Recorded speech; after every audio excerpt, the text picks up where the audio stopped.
ابو العولة العولة تسجيلات تسجيلات تسجيلات دولارين دولارين دولارين عولة شون عولة العولة العولة العولة العولة العولة العولة العولة يا نعال العولة. السلام عليكم عمي. بعد قلبك شلونك؟ الحمد لله. انا مشتري قبل سنتين. العيال كان لي سنتين يعني. فاريد انا قالوا عندك مواصفات جدد يشبه لك. فاريد واحد مثل العولة بس كنا قلنا واحد مواصفاته حلوه.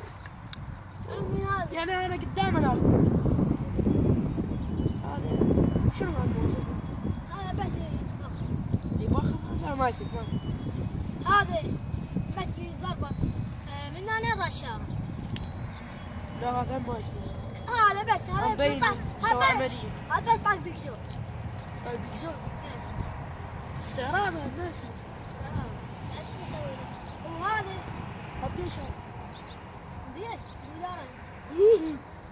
يلا هاي لك دولار ونص.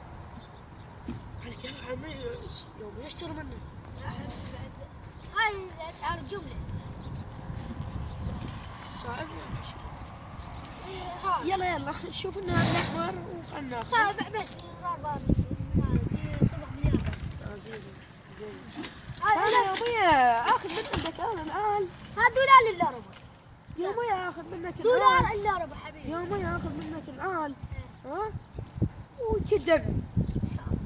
فانا يا ابويا شوف ان الان حلو ومرتب. يعني مواصفاته فول وهاي. هذا جاي نصين. هذا اريد من الشبكه. هو من الشارع من امه حتى بعد القيله متصل بالحساسات يرفع جام. بعد بشيشه بعد. والله انا اشوف عنه. كان طقيتني صدق كذي. شلون؟ كان طقيتني.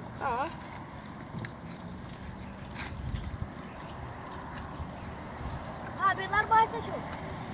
ناسين يلا ناخذ. عمي اريد الان من عندك زين. اريد فل مواصفات هيك يعني.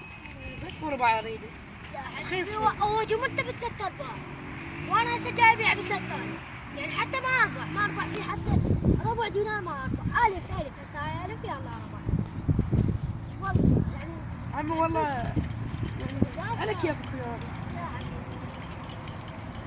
يا جواد تثبت من المسجد.